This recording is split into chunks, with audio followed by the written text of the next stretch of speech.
far, far away, in a warm and pleasant land, there once lived a king who had 11 sons and 1 daughter.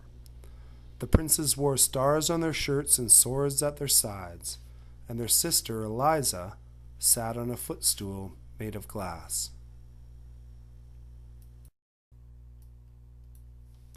But after some years had passed, the king married a wicked queen who hated the children and wanted only to be rid of them. It was not long before the queen sent Eliza away. "Go out into the world and make your own living." But the fate of the princes was still more severe. "You shall become great voiceless birds and fly out into the world."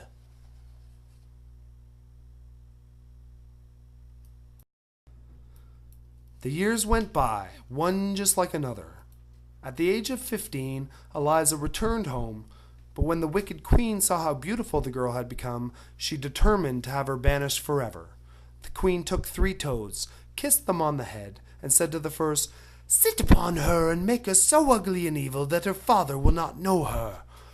Eliza, go and take your bath now."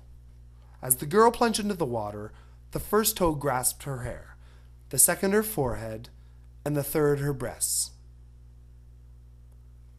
But when she arose, they had become 3 red poppies, for she was too good and too innocent for witchcraft to have any power.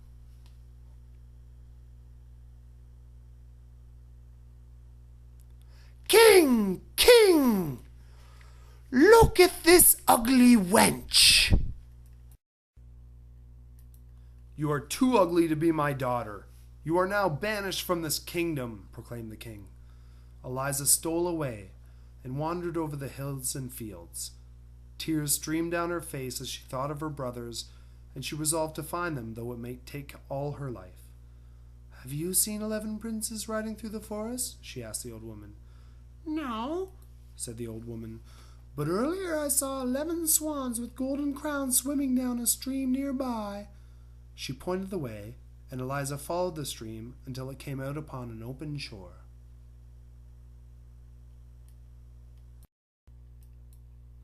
Suddenly, up in the sky appeared 11 swans with golden crowns, flying towards the shore.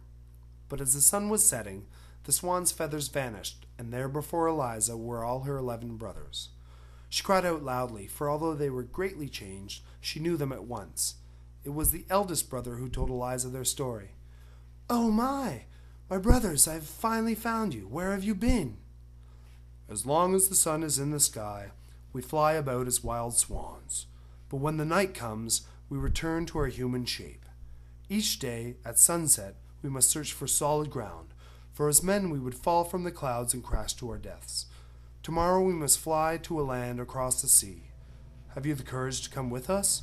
"Yes, take me, please," cried Eliza. "I cannot bear to be without you again." "How can we take you?" asked one of her brothers. "Let's make a net from willow bark and rushes," said Eliza. The swans, carrying their sister, soared so high that the ships below sparkled like seagulls upon the water. But suddenly, as the sun began to set, a terrible storm came up. Eliza was frightened. Her brothers had told her that in the midst of the sea was a small rock where they would land and pass the night as men. When the sun was nearly hidden below the water, Eliza saw the little rock below. She peered over the edge of the net, willing them to fly faster, harder. The swans plunged downward.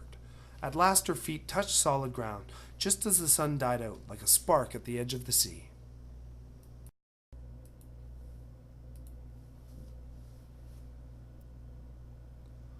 At dawn the storm had ended, and the swans flew up into the sky once again, carrying Eliza in her net. The swans flew over cedar woods that smelled fragrant in the sunshine, and at nightfall they set her down before a cave hung with delicate green plants.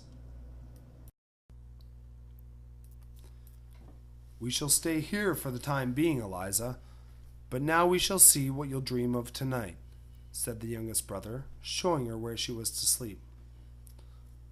"If only I could dream of how to set you free," Eliza said as she drifted off.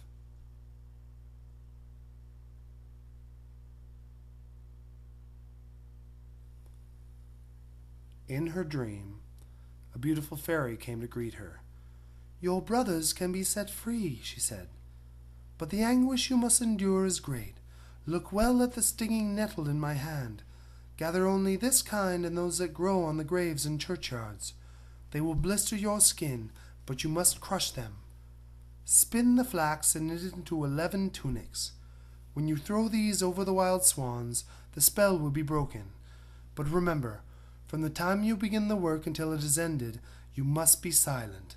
The first word you speak will pierce your brothers' hearts like a sword."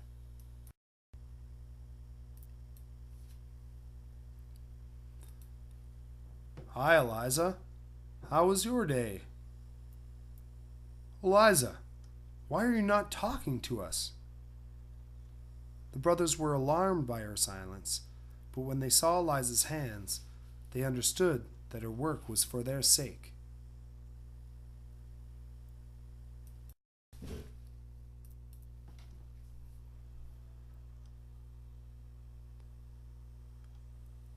"Why are you here, beautiful maiden?"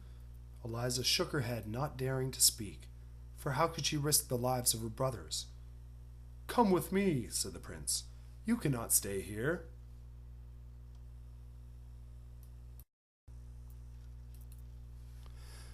He led her into a palace where the walls were hung with brilliant paintings and fountains splashed in the courtyards. But Eliza cared for none of it. As Eliza was shown all these things, the prince saw her smile for the first time. He clasped her to him and ordered the marriage festival to begin. The lovely, speechless girl from the forest was to be the queen. Nothing the archbishop said had any effect. He was forced to perform the ceremony. "And I now pronounce you man and wife." She was pledged not to speak, yet as the days passed she yearned to confide in the prince, who loved her and wanted her so much to please her. Each night, when he was sleeping, Eliza stole away into her chamber and knitted one tunic after another. But as she began the 7th, she found there was no flax left. The nettles she required grew only in the churchyard, and she knew she must gather them herself. One moonlit night, she stole away fearfully and walked there alone through the empty streets. Little did she know, the suspicious archbishop had followed her there.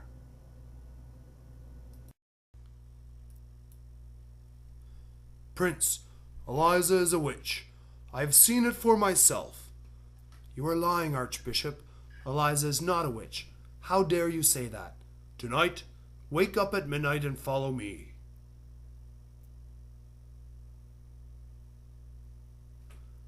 Eliza woke up at midnight and quietly left the bedroom, unaware that the prince and the archbishop followed her.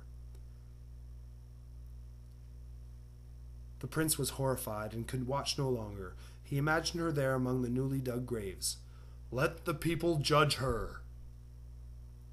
Eliza was led away to a dark cell.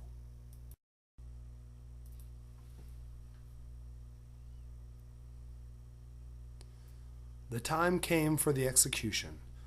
All the people from the city streamed through the gates to see the witch die. Eliza was taken to the pyre in an open cart drawn by a wretched horse. In her hand she twined the green flax. The 10 tunics lay at her feet, and she was completing the 11th.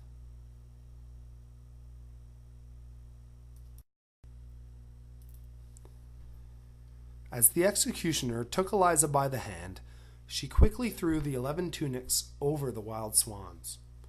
Suddenly, 11 young men appeared in their place. It was clear to everyone in the crowd that they were the princes. "Now I dare speak," cried Eliza. "I am innocent." "Yes, she is innocent," said the eldest brother. As the prince held Eliza in his arms, her brothers and all the people of the country rejoiced. She had loved the prince from the beginning, but now at last she was at peace.